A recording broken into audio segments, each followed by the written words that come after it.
Professor Alan Kornhauser joined the faculty here in 1972, the year after he earned his PhD in mechanical and aerospace engineering from Princeton. He is also director of Princeton's transportation program. This program, with courses at both graduate and undergraduate level, stresses the interdisciplinary nature of transportation problems. In addition, Professor Kornhauser serves as co-director of the Center for New Jersey Transportation Information and Decision Engineering, a center that is a cooperative effort involving Princeton, New Jersey Institute of Technology, and Rutgers. The center conducts research on engineering technologies in order to improve transportation-related decision-making. He is also vice chairman of the New Jersey Commission on Science and Technology. Professor Kornhauser has received many awards, including the American Society of Civil Engineers 2007 Francis C. Turner Award for pushing the envelope of imagination, creativity, and innovation in transportation engineering. His academic research and business accomplishments serve as inspiration and motivation for generations of current and future engineering professionals. Thank you.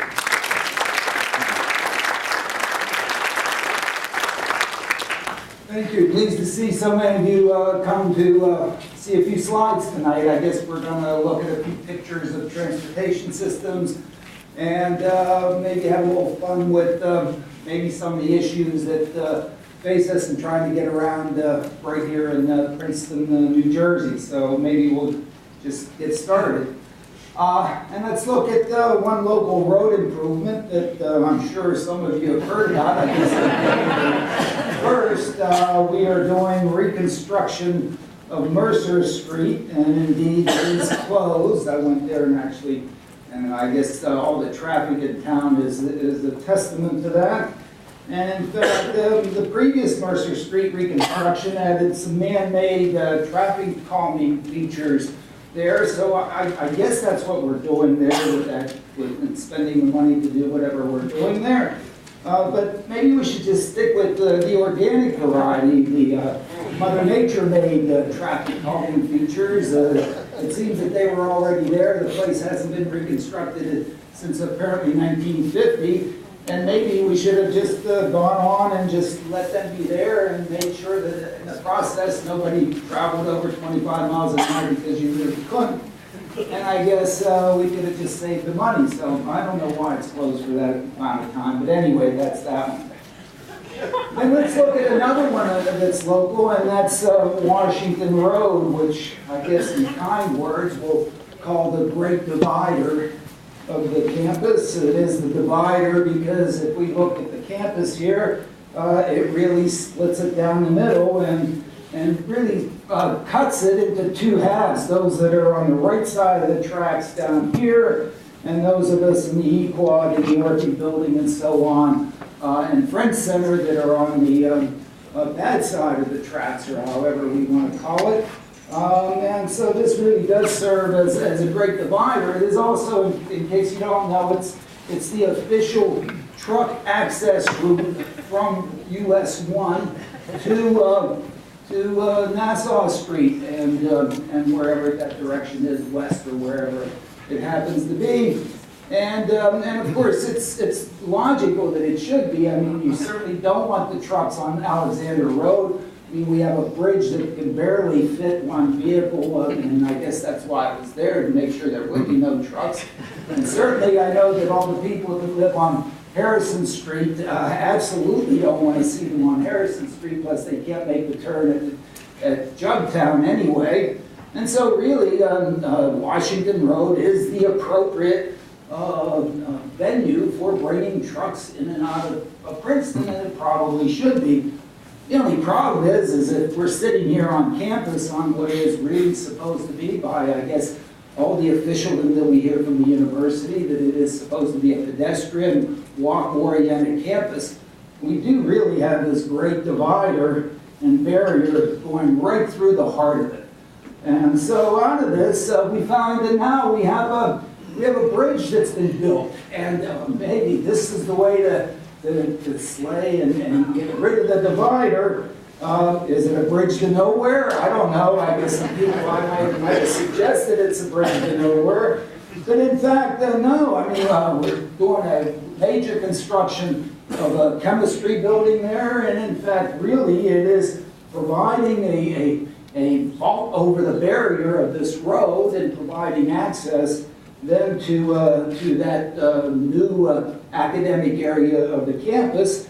And of course, is really doing quite well in doing that and providing that. So really, by a little bridge, we basically maybe broken the barrier, at least half of the barrier in half, in terms of this barrier going through the campus. But if we look and we take a look a little bit more closely on Washington Road and we focus in on it a little bit more, we see that yes, indeed, down here we do have I do have a little indication of where the bridge is, but the rest of the campus being there. And really, if we look at the campus in terms of how we get around, there are some wonderful walks. There's Chapel Walk that goes between the chapel and the library. There's McCosh Walk, probably the loveliest area in all of Princeton. We have College Walk down here. We have some other streets that aren't all that nice, maybe not so bad. I guess people in the clubs like Prospect Street. It's really Prospect Avenue. We have William Street. We have Shapiro Walk over here that some of you, it's right outside the door here. That's really been a lovely walk. And we still have this barrier, this maybe we want to call it a cancer through the campus of Washington Road. And really the bridge doesn't eradicate this, what we might call a cancer to the campus. I mean, you're sitting there and what are you trying to get from one side of the tracks to the other side of the tracks, and you have to dodge traffic. There's stuff going up and down it. There's stuff all over the darn place. There are traffic lights. I mean, isn't it so lovely to have traffic lights in the middle of, you know, what is arguably one of the most beautiful campuses in the United States, if not the world, and we have this, let's say, cancer going through it. So out of this, we look at it and we say to ourselves, well, what can we do about this? We say, my goodness, and we take a look at it, and we look at the elevation, and if we're down there on that end, it's 120 feet above sea level. And then if we look at the elevation at College Walk, it's 132 feet. And if we look at the elevation basically there at the Woodrow Wilson School Fountain, it's 206 feet. And at William Street or in front of Green Hall, it's 199 feet going back down. And at Nassau Street, it's 188. So there's a big hump. And so all the trucks and the cars and so on go up the hump and down the hump. And you say to yourself, whoa, well, let's go to Park Avenue. Why not? Park Avenue in New York, what a lovely place. You know, I mean, I guess it's one of the lovelier places. If we sort of look down on Park Avenue in New York and look down on it, if you can see it, and there's like some cabs coming out of there, and then they all of a sudden disappear. They disappear under some foliage, under this median down in here. If you're looking down on that, thank goodness for all these aerial photos that we cannot get off of Bing and Google and so on and take a look at it, or even go down the street view and pick up some stuff. And you see that along this Park Avenue in here, geez, you know, they stuck some stuff underneath here. And it comes out over here. And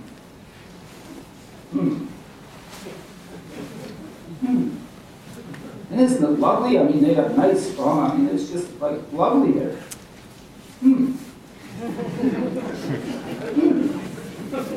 Well, maybe what we should do is, we should take a look at this span of maybe 1,700 feet between College Walk and William Street, and maybe an approach of 350 feet on either side.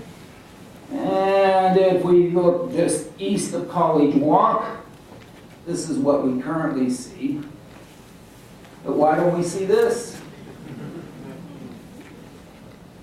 So if we go and do that again, just to make sure. So we see this, but we could have that. This, and why not that? Now if we look just west of William Street, this is what we have. Why not? And so out of this, we look at this Washington Road here. What we really could do is, and I don't know if you could really see it on that, we could really go out there and create Washington Walk by just sticking the stuff underneath. By just taking a cut, instead of going up the hump, just sort of go at a gradual grade, and you could spin and put all that traffic and sort of put it under the rug, and in a sense, take away and see if we can eradicate this. And with this Washington Walk, along with then what you could produce would be a Williams Walk and a Prospect Walk to go along with the Kosh Walk and College Walk and Shapiro Walk. And out of those, so that if you're on Washington Walk looking towards Nassau Street, you might then have this. Or if you're on Williams Walk looking towards the engineering school, you might have this. Or if you're on Prospect Walk, instead of this, you might have that. So out of this, maybe the cancer has been eradicated. So that when you're crossing from the Woodrow Wilson School,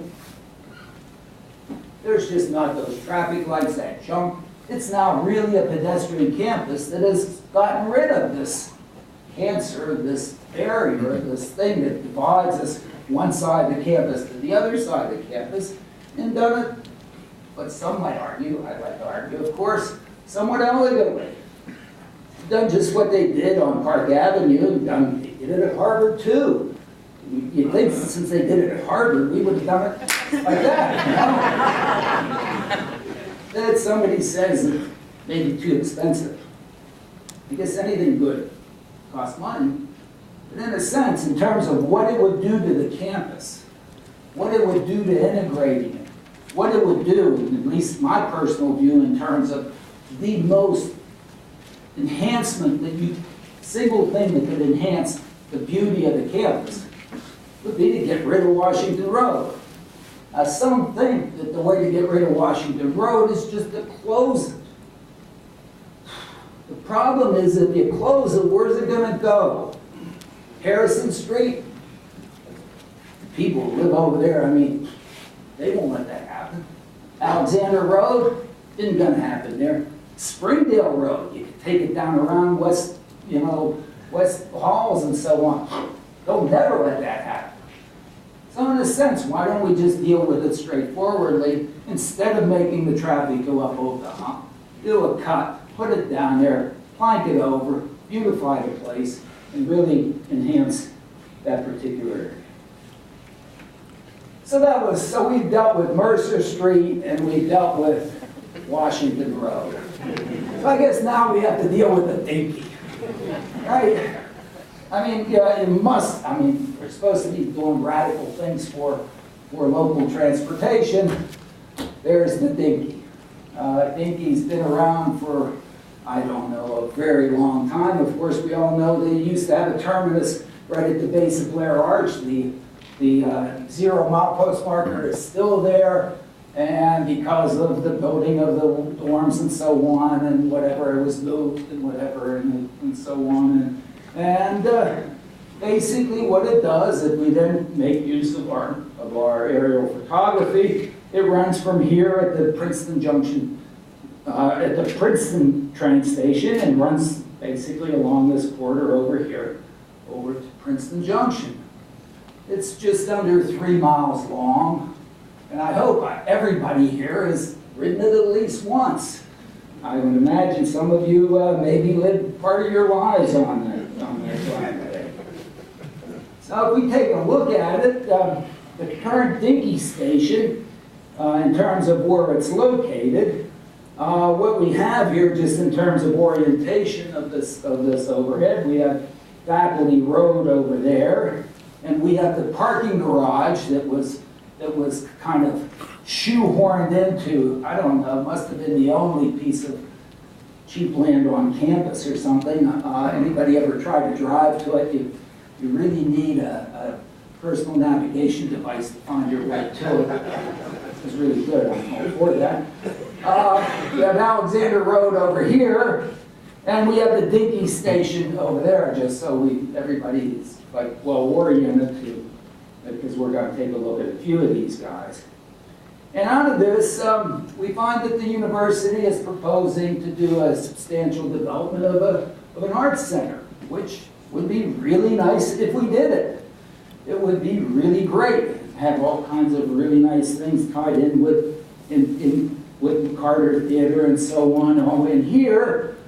The only problem is that the Dinky station is currently right here. And I think that one of the things that's somewhat important with all of this is that this parking garage over here, that we finally get a way to get out of there, so we need a road to get out of there. And right now there are like train tracks going there, so that's a really bad barrier. So here, in a way to deal with the barrier, what we're going to do and what's been proposed to do is take the station basically from here and move it down to here. And if you moved it down to there, I think the quote is something like 450 feet towards Princeton Junction, then of course, it makes a nice pedestrian type area over here, which would be lovely. But I think what's more important, and that's only my personal opinion, is that now you have an access drive that basically allows you to go from Alexander Road over here to the parking garage.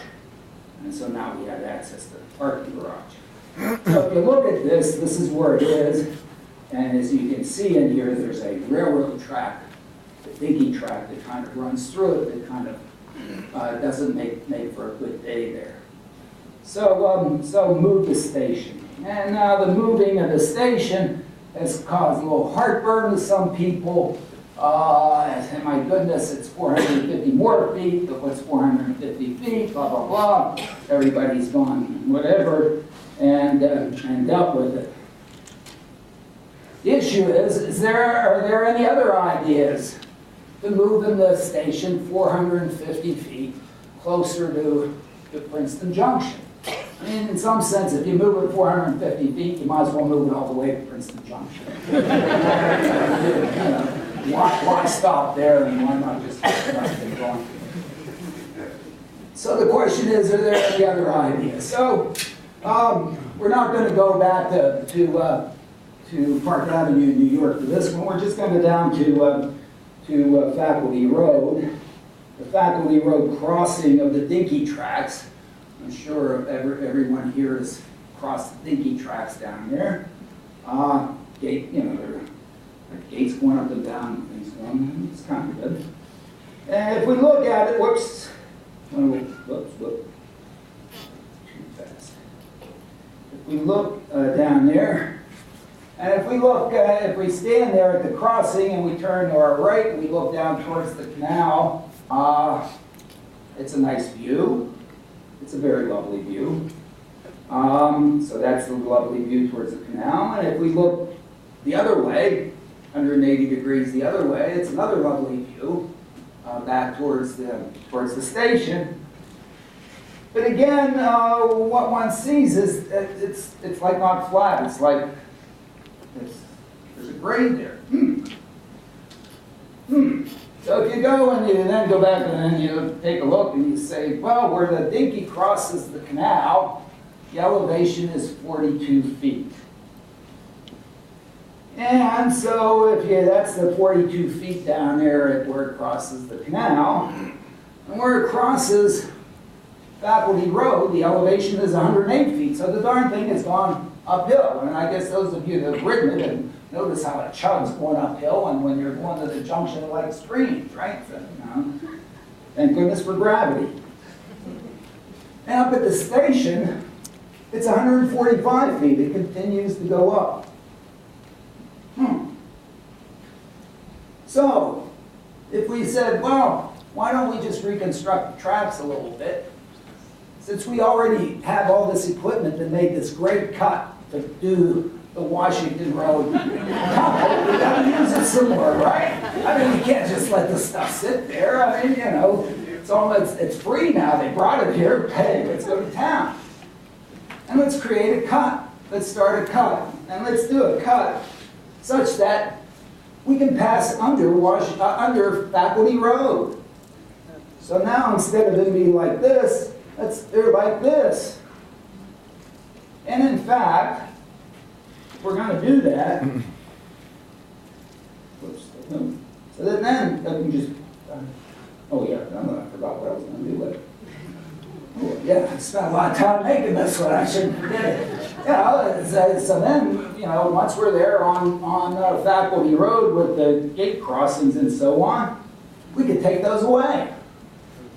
Now, that's beautification of Faculty Road. It's not really the reason why we did this. We did this so that there would no longer be the conflict between the automobile and truck traffic and the train traffic and the dinky traffic. And we're going to then continue that. Since we're doing it, we have the machinery, we're going to continue it all the way up to basically where they want to put the station now, or where they want to move the station.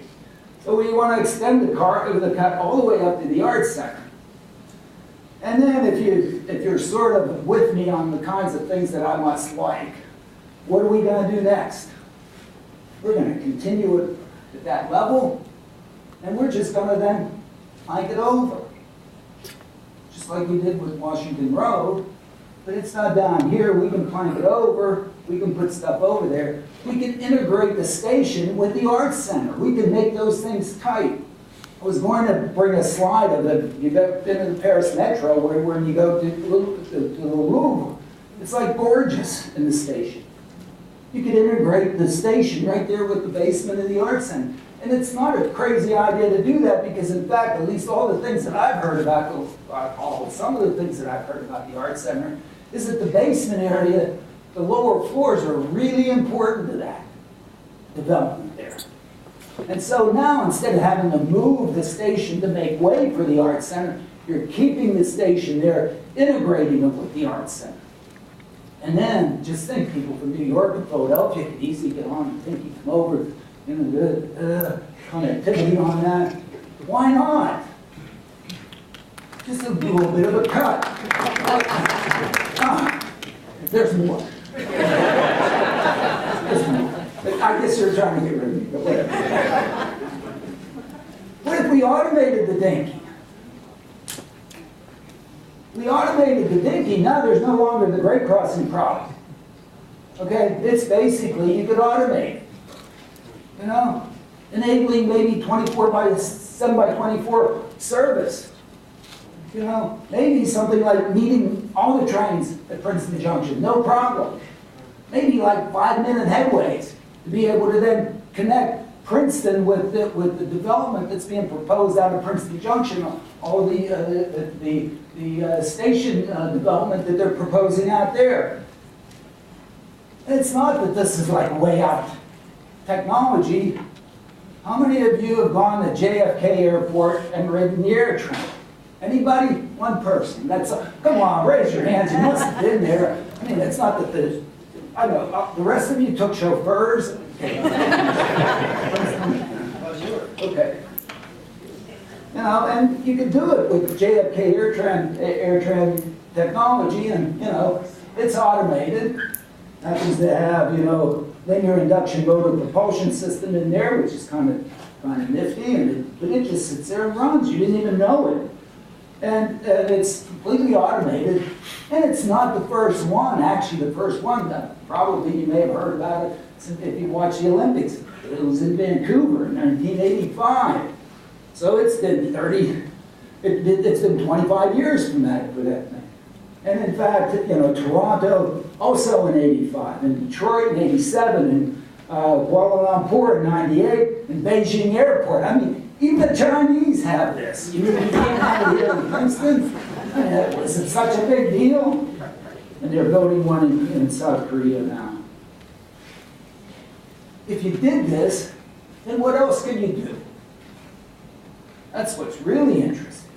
There's all this land out here, sitting out there between the canal and Route 1. You could stick another station there. Because it's automated, it's, you know, stop, boom, you know, no big deal. It's like an elevator. You were going to 42, and you had to stop at 28. No big deal. And you put it out there, and all of a sudden, it makes all this land connected with all of this.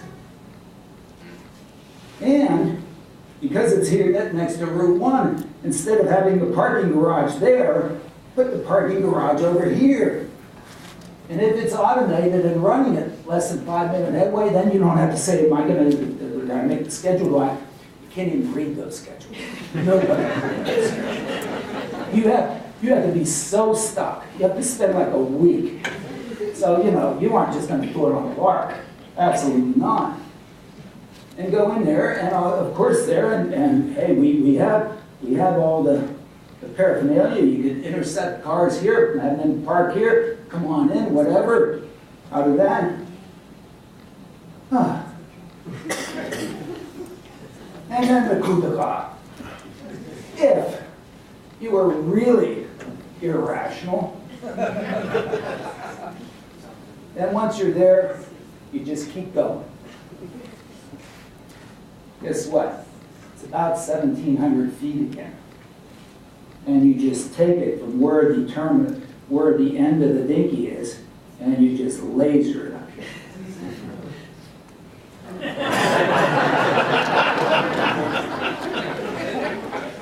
Palmer Square. You just tunnel there. And you don't need to do it right now. You can kind of get accustomed to it. You could do it later. But you'd be teed up to do it. You could have proven the automation, you could have proven the automation, you could have proven everything, everybody could have loved it, and then everybody would be clamoring for it. Now, I don't know if it's a good idea. Because all of a sudden, if you make the center of Princeton basically a non-stop, because hey, you get off of the train on the main line, and there's a dinky there. It's like transferring from one elevator to the other, and you go, and you make the center of Princeton basically really a no-hassle 1-hour connectivity to the center of Manhattan and center of Philadelphia, although I don't know what that is, but anyway. For the arts community, for Princeton, for the connectivity, what would happen to land values in Princeton? Now, maybe that's not necessarily a good idea. Maybe then, you know, we won't have just like 7-story buildings or whatever the biggest one is. All of a sudden, they'll be bigger, and who knows what it would mean. And maybe, you know, sometimes you have to be careful what you wish for. So therefore, you know, it's not necessarily, but the connectivity that it would provide. Cut it out. So onto this, it is 1,700 feet. Sure, it has to pass under Alexander Hall. You kind of hope that thing would fall. No. But we know how to do that. We can do, that's not a big deal. That is just not a big deal. And basically, it's a straight shot from there. So the concept of having a station here in Palmer Square, a station here at the Arts Center, a station out at the intercept for whatever development someone would want to do in the parking garages and so on, and automobile intercepts at Route 1 and out to Princeton Junction to provide then that connectivity between the transit village there, Princeton, New York, Philadelphia, Trenton, all the way up and down. I mean, come on. This is another idea. Nobody wants to even, spend a second on this. Everybody wants to talk about, hey, how great the arts is going to be, and how great the poetry is going to be, and how great the performance are going to be, and how nice the buildings are going to be. And let's shove this transportation system 450 feet back towards the who knows where. Instead of really saying, hey, how do we then take advantage of this thing? How do we provide connectivity? How do we make it so it's really fluid for people to come there? So it's not going to be a hassle, so that they're going to want, so it's no-brainer, so that it's connected. Why hasn't that thought gone into it? And in some sense, out of all this, to then really do the coup de grace, which is this. That. Go right down, man. It's pretty nice, huh? But it would be an underground station there. You can get your latte down there too, and whatever, and so on. I want a concession on that. So, got a few more minutes, so we'll do this. So let's not get really crazy. So up to this point, we've just been somewhat sane. And, then what about personal rapid transit? So personal, what the heck is that? What is that? Well, personal rapid transit is supposed to be small, 48-passenger automated public transit vehicles operating on a dedicated guideway in close headway operation. Because if you're not going to have very many people in each one of the little packets, you've got to put the packets close together so that you can get some bandwidth, some flow down each of those lines and have it in there. Now, if you're going to do that, you end up looking like a little bit like, let's say, New Jersey Turnpike, or one lane of the New Jersey Turnpike, one right after the other. And so, while automation is an important part of this technology, the really key part of the technology is what's called the on-the-vehicle switch. Now, I know maybe for some of you it's been a while since you played with your Lionel trains. I still play with mine. But Lionel trains, whenever you wanted to have switches, when you go layout, you just didn't do a little loop, or not just a little shuttle like thingy. You wanted to have network, You had switches all over the place and so on. So when you wanted a train to go from one line to the other, some physical things have to move. Points have to move. If you go, those of you that have been to Newark Airport, have ridden the AirTran there. Notice I didn't recommend that one for the thinking. The switches on the AirTran there at Newark Airport, I always thought were the most interesting switches because they aren't things that go like back and forth. They're a rotisserie. Underneath is the go straight part, and up top is the switch off. And if you want to go straight, the whole thing has to rotisserie.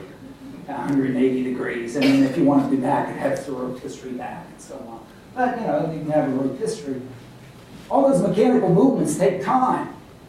And what it requires then is that the spacing between vehicles have to allow for the rotisserie to turn, or the points to move. Whereas, whenever you go up to exit 9 and drive onto the New Jersey Turnpike, it's really good that you don't have to need the New Jersey Turnpike Commission to go out there and move a chunk of guideway to allow you on the road. Because, you never get there. What you have is on the vehicle switch. There's really a passive guideway, and the vehicle does the switching. So then when you go there, you can just merge right behind the truck, and you can peel off right behind the bus, and do all these kinds of things that you can do, because each vehicle itself has a switch. So that's really important that these things have that. And a lot of people in their basements and so on, garages, have developed these things over the years, and they go on and do that. So that's just an important part of the technology. So, and out of this, I guess, that's I wouldn't know who that guy is with pants. But and the guy to my right is Henry Posner III, class of 77. His daughter's class of 12. And that was about 1976. Morgantown Personal Rapid Transit System, the first one, the really only one, and it's still running, and it's run for these 30 plus years, and so on, so it sort of works. The problem is there haven't been too many in the intervening years. And we see that it's coming to Heathrow. And sure enough, it looks like it is going to come to Heathrow, and in fact, that's kind of a really important technological demonstration that make them see if these things really can work in revenue service and perform the way that they're supposed to with small vehicles. And I've been dabbling with these things for almost 40 years, and in some sense, I'm a little bit disappointed in the lack of progress in these things. At one point, a long time ago, the director of the American Public Transit Association put his arm around me and he said, Alan, PRT, it's a transportation system of the future. And always will be.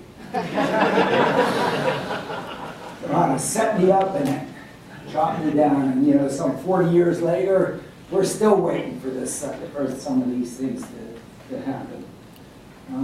As I said, Morgantown has operated for that amount of time in a really bad environment, weather environment, and so on.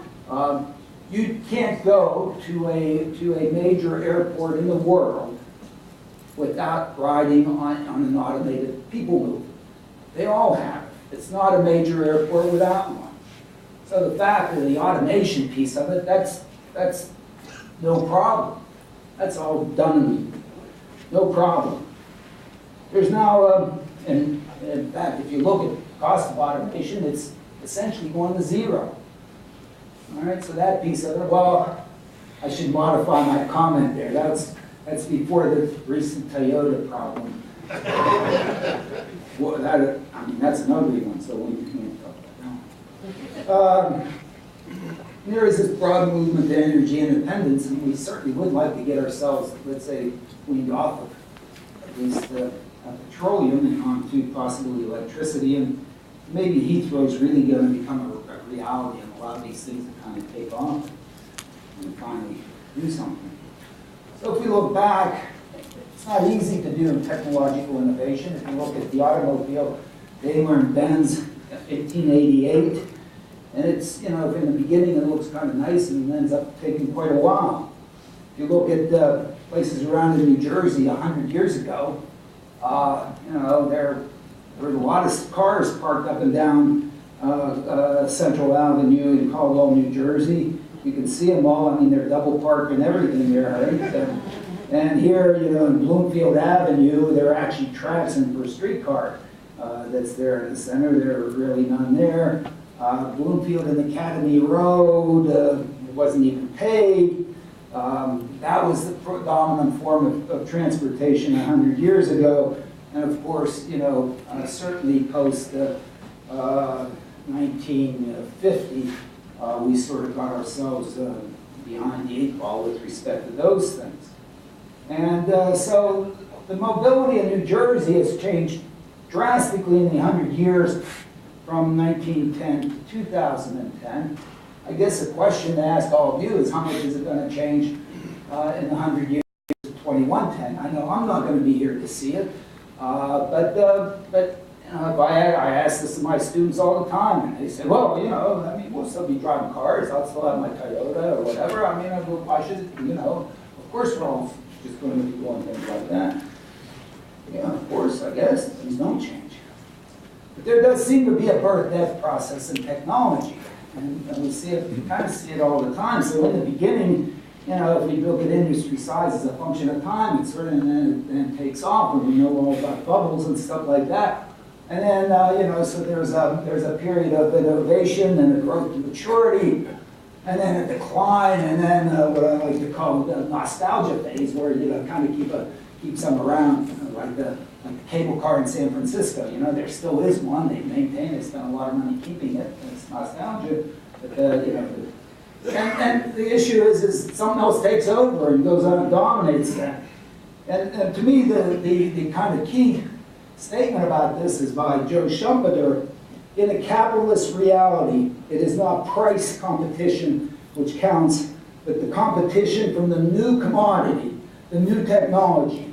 Competition which commands a decisive cost or quality advantage and which strikes not at the margin, it's not a little differential, not at the margin of the profits and the outputs of the existing firms, but at their very foundations and their very lives. And we know that's true. Look at the iPod. We know it's true. Everybody thinks the iPad's going to do the same thing. Look at what the personal computer did. Look at what, you know, where'd they come from? Didn't even see them coming. It wasn't a marginal thing. It wasn't that one was just a little bit above and at the very guts of things in terms of that technology. And we saw it with respect to transportation, and I could take you through various technologies. We'll just look at electric railways, streetcars, and so on. In fact, you know, I like to take electric traction all the way back to Davenport in 1835, messing around with batteries. Batteries are tough. Batteries have been tough. They've been tough at least since 1835, and they continue to be tough. And probably the biggest advances that we're making in batteries these days are due to these things. And these things are probably going to allow us to have electric vehicles out there because these guys are going to make the batteries so that they have high density. Okay, why? Because of course we want these things to weigh nothing and never run out, and blah, blah, blah, and we're all paying for them, we love it, and so on, and that's where it's going.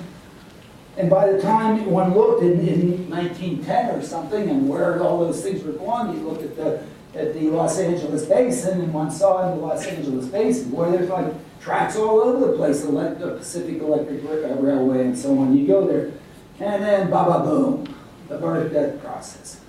Almost looks like the NASDAQ, before and after March. It's almost the 10th anniversary. I mean, we're opening up champagne here on the 10th anniversary on March 10th. We're going to celebrate the peak of the NASDAQ, and then whatever. So if we look at the automobile, we look at, you know, U.S. automobile registrations and so on, this is what it's looked like. It had a hiccup down here during the war years, during World War II, and then, you know, had some problems over here in the 70s and whatever, and it's kind of flattening out. Now, I cheated a little bit when I made the graph because I called it automobile, and what happened in these intervening periods, in these intervening periods is the automobile industry decided they wanted to sell its SUVs, and that they called them trucks. They got better brakes, but not better brakes, but better economic brakes, and whatever. So there's a little cheap, but there may be a flattening out. You know, could it possibly go down the other side? Nah, it can't. I mean, there's no way that sucker's. No way that's going to look like the electric, right? It's just not going to happen. Not going to happen. Morgantown 90D, Heathrow 2010, I don't know. So what I do with my class is that we go out, we design a statewide PRT system for New Jersey. Okay? I want to say, hey, what would it take to really displace and make this stuff dominant mode? So basically, what I've done in the last few years is they go out, and the objective is to basically provide so many stations out there so everybody can walk to a station. And interconnect them all into a network so that everybody gets served. And we're not going to redo the railroad to New York or anything like that. Hey, we're spending $8 billion to build another tunnel. You know, we're not going to go out there and, you know, just abandon that stuff. We're just going to go to the stations and we'll make it like we've done with the Dinky, make it, you know, easy transfer and so on. But otherwise, from where people are, put stations basically within a 5-minute walk of everything in New Jersey. And so what we've done in doing that is, we've precisely geocoded all the demands, origins, destinations, all over New Jersey, wherever people are going, you know, where the McDonald's are, where all the the hospitals, our schools, blah, blah, blah, all out there. And students go in and break up the class. You know, students get this county, other ones get that county down, and they go there and they design them all up. And they then do that. Come on. And I don't look at this stuff. So if we look at basically things for New Jersey, we have a population of about 8.75 million, growth rate of 3.7%, which is moderate, a little less than what the nationwide is. We have the highest population density of any state in the nation. Some counties are really highly populated, others not so much, like Salem. 6% less than 5 years old, only 24% under the age of 17. So really, we're not suffering the problems of some developing countries with extremely large populations of the very young. Total person trips made in New Jersey every day is about 34 million. So that includes all the things that you do and all the things that everybody else does. And if you look at how much money we all spend, you know, for gas, for cars, for parking, for whatever, for and so on and so forth, we end up spending out of our own pockets, willing to be able to go from place to place in the things that we do, about 25 billion a year.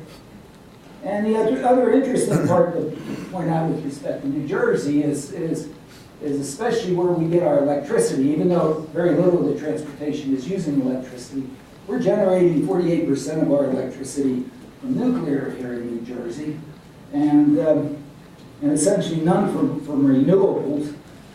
Simply because renewables, well, it's a great thing and it's nice to be green and all that stuff. In the end, it's not going to produce all that much. And if we really need a lot more, we better start doing something about doing stuff with the things that are a lot more, but I won't deal with that. And so they go out there and they generate, locate stations all over the place, make sure everybody's within a quarter-mile walk and nice access and so on, Ocean County and so on. And we get, you know, depending on which class, different numbers of stations, but, you know, something like this one, which was 11,000 stations all over New Jersey, connected by some 12,000 miles of guideway. And go out there and basically, out of that, are able to serve every day 26.5 million trips we claim out of this thing, requiring a fleet size of about a million vehicles. Why? Because they're, it's just a big state doing a lot of things. Fleet cost of $53 billion. The stations, depending, some of them are very expensive, some of them will be cheap, whatever, going out there, maybe $28 billion. Guideway, it'd be nice if we could build it for that. Full price tag, maybe $143 billion for it. Of course, everybody goes, that's a lot of money. In fact, if you say, hey, I'm just gonna go straight out and I'm gonna quote bonds for this at 8% or something like that, and not do any gimmicky financial stuff, just pay for it and so on out of that stuff. And if you look at what we currently spend, in fact, the mobility that's provided here would be provided for less than what we currently spend for the mobility that we have. It's not by an order of magnitude, but it's less. And it provides mobility for everybody, nonstop, from everywhere throughout the network. So in the end, it ends up being a lot. Of course, it does a lot. It's, one focus on the design that looks at existing land use, and the land use has moved to where the transportation is, and if you put these stations out there, you should be able to, focus development, do a bunch of other things, which we certainly don't take into account, because that's really tough to do. We probably should be able to do better. But it's sort of an interesting thing for them to look as to where we might be going. So, over the 45 minutes or a couple minutes longer, we talked about Mercer Street. I guess it's a good thing we're doing whatever we're doing there. Washington Road.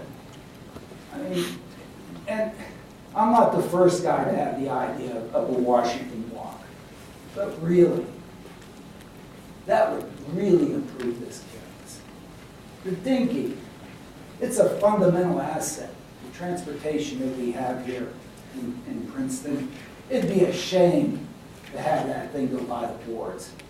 And in fact, if we looked at it, we could turn that thing around and make it a phenomenal asset. We could lead instead of wallowing. And then the PRT stuff, you know, that's just for class and you have a lot of fun with it. So, thank you.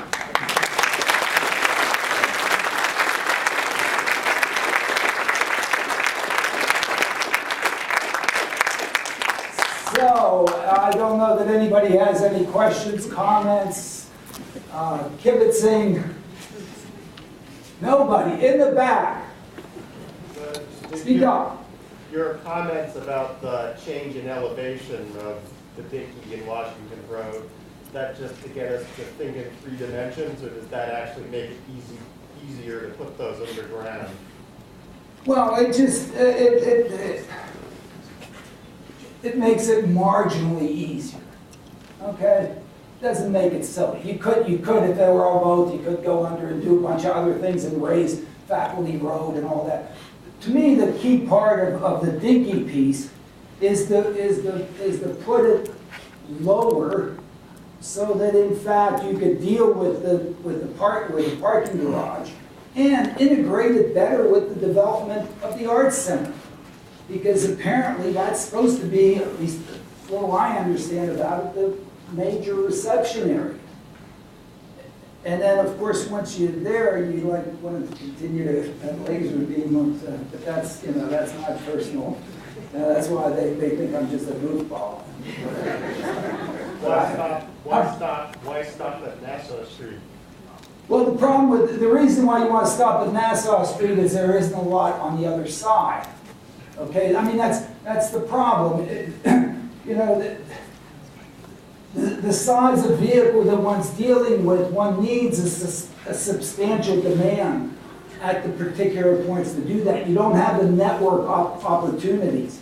And in fact, you know, that's why one thinks about, in terms of all the putting around these things, a network opportunity like a PRT system is how you then deal with the lower density development that exists in most other places. But there's certainly a great enough density of development at Palmer Square to do it. And, you know, depending on, again, what the land use regulations would end up evolving to, and so on in the town as to whether you want to go beyond that. But again, to me, the prudent part is just to go there, and there, I think, has justification.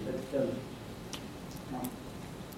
yes, and if I speak, or I'll repeat it. I'm a little hard of hearing, so I'm not sure what you mean by a station in your last 5 minutes. A station. A PRT station?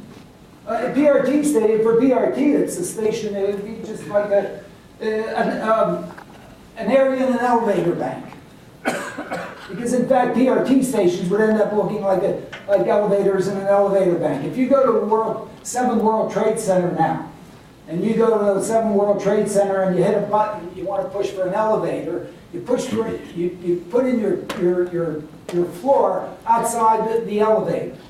And then it comes back and says, oh, you want to go to floor 42, go to elevator D5. It's going to 42. So, I mean, that would be the situation that would occur with one of these stations. And in fact, you know, with all of our connected phones, I know where I'm going.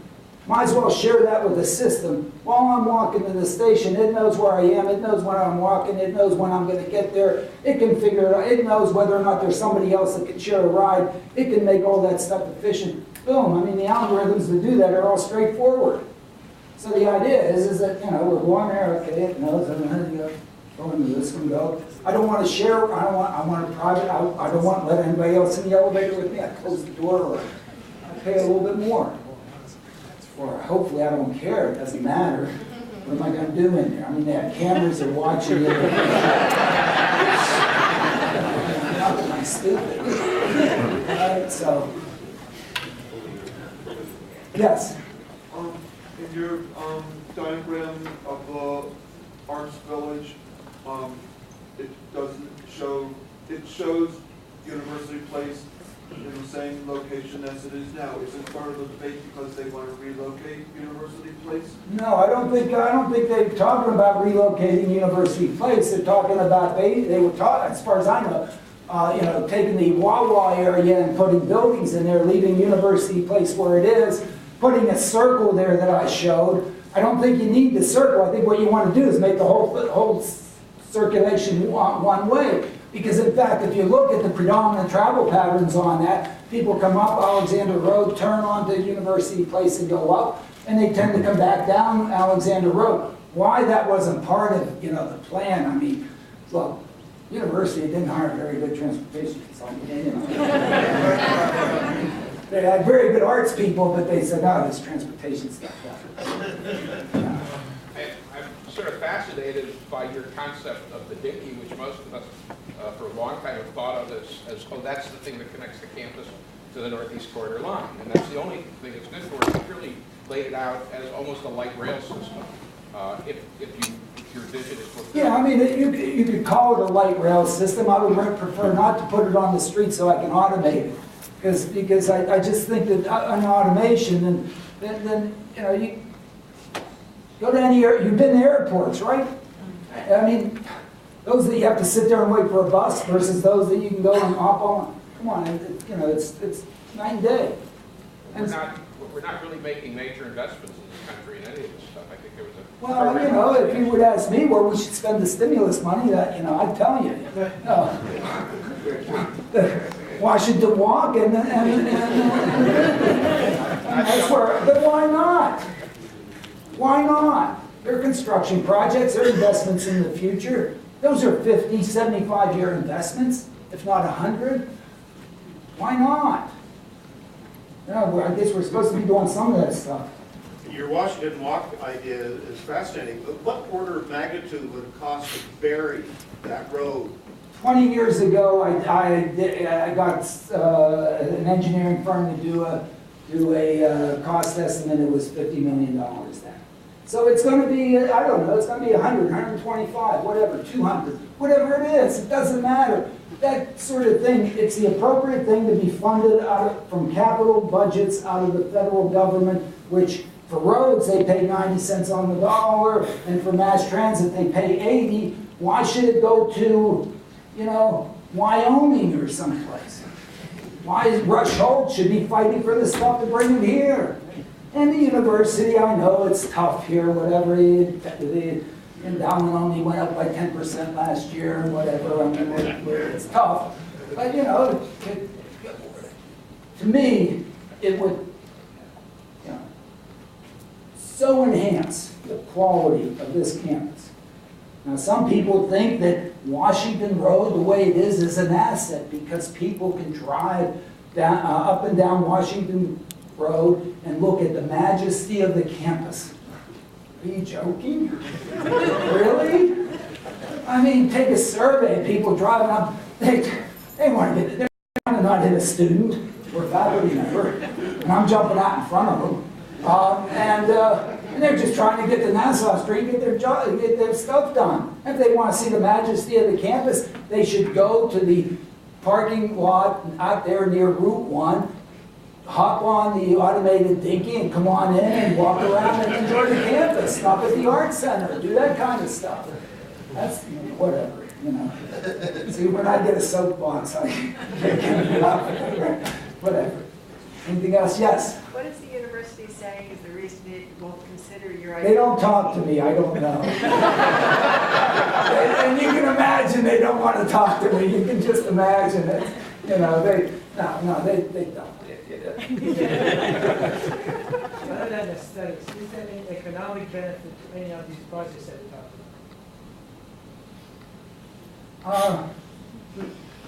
about?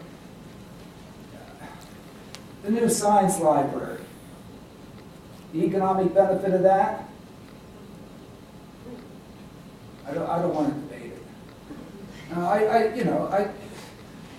No, sometimes you do things not just for the nickels and dimes.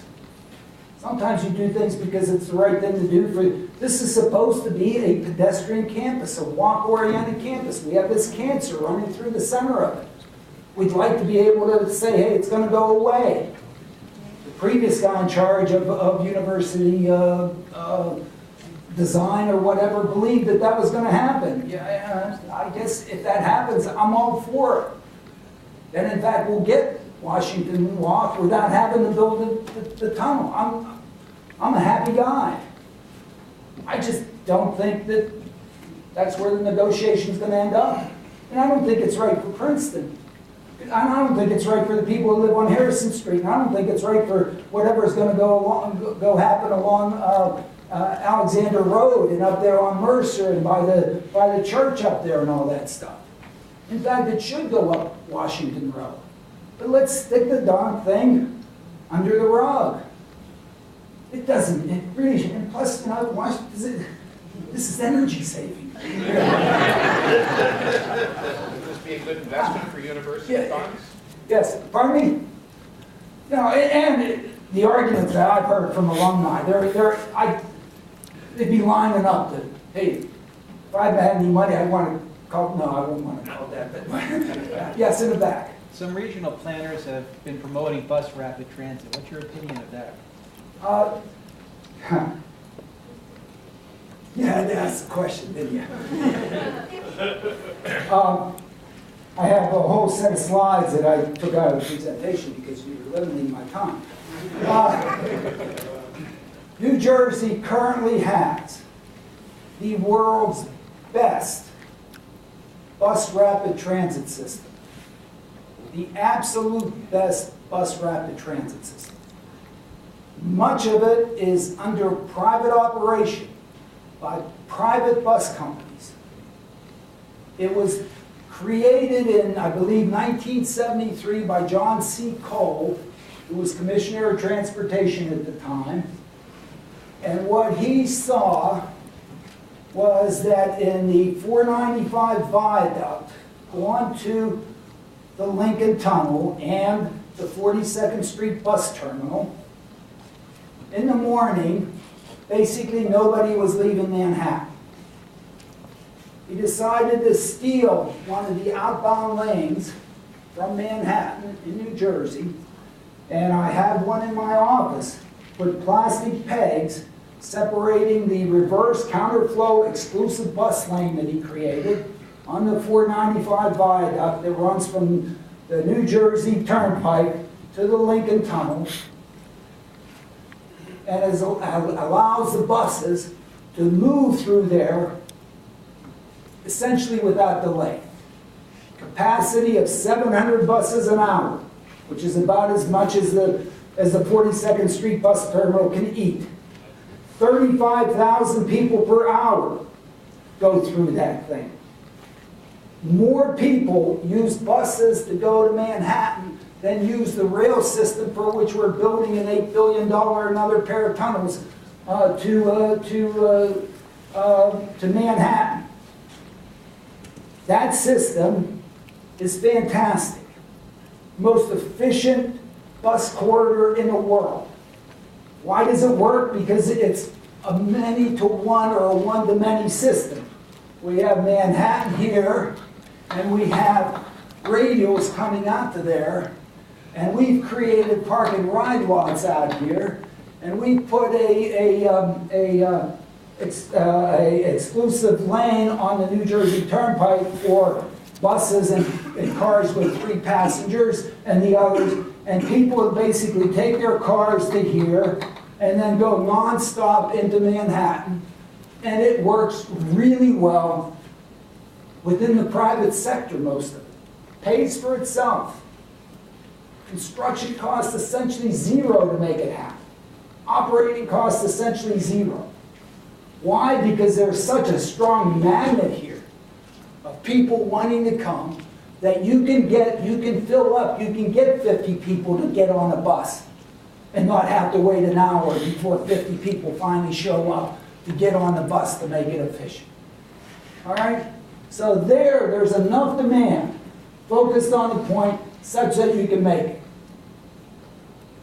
The BRT proposal for this area is goofy. It's the only way to call it. Maybe between Princeton and Princeton Junction, there's enough volume. Are you kidding me? People are gonna come from all these other places, and you think that they're gonna run any sort of frequency and have anybody on the bus? No. No. Somebody in Bucks County is really going to go and wait and take one of these things to finally get here as opposed to driving their cars to the university? Ain't gonna happen. Just not big enough, not enough demand, not enough congestion associated there. But by taking the congestion out of the tunnel, out of the viaduct, out of that place, going to Manhattan, all of a sudden you had a really competitive service to Manhattan. And that's what's allowed these buses to go out and people to want to do that. They aren't going to want to do this. Isn't going to happen. So, yeah, oh, pretty buses. Like have plastic all over the low floor. I mean, you know, whatever. Isn't going to happen. My view. Okay? My personal view. Yes? Would the air rights over the Washington Green be an incentive to the university to support the concept? Well, you know, at one point I thought that the student center should be located right on top of it, right? But, you know, they found a good place to locate it on Old Palmer and so on. It was wonderful. The additional land, value of land. Oh, I forgot to mention one thing. Thank you for reminding me. We have the Dinky Station, we have the Dinky. We have Alexander, and we have Faculty Road. If you now put this, the Dinky tracks, under Faculty Road and in a cut, what you can also do is for this sliver of land, it has marginal value to the university. The university owns it all. All of a sudden, can easily build things that go across, even down here. They go over the Dinky, so that no longer is this stuff land, basically transportation locked. Greatly improves the value of that land. Enormously improves the value of that land. Now, if you go out there and you instead pave over the Dinky tracks and put a bus less than rapid transit system on it, you're still going to have the problem. It's going to be a barrier. And they're going to put up fences and not allow you to do that. And if you put it in a cut like you do with a Dinky, what are you doing it with a bus for? Who wants to ride a bus? I'm sorry, you know, it's nice that I have the floor here and I can be, you know, totally outrageous. Whatever. So there is real economic value at the university. In terms of the additional land value on Washington Road, yes, you could probably do something. But come on, McCosh Walk, gorgeous. Okay? College Walk, gorgeous. All right. Chapel Walk, gorgeous squared. All right. Shapiro Walk, getting to be gorgeous. We could do the same thing down Prospect. Cul-de-sac there, you know, who knows, go crazy. You can then, I don't know if you notice in the image, you can come down 1879 Arch and right there, you can even bring the P right back. I did see that. Okay. William Street, come on. It would be gorgeous. Yes, what? Yeah, one more. One more, yes. Is there still any discussion of putting Route 1 in a cut? I imagine so. I mean, you could take another one that's a no-brainer. I mean, absolutely, yes, but yeah, no. But I'm not, I'm not, morally or emotionally attached to that. I mean, as far as I'm concerned, I stay as far away from Route 1 as I possibly can. So, that's what can I tell you? All right. Well, thank you.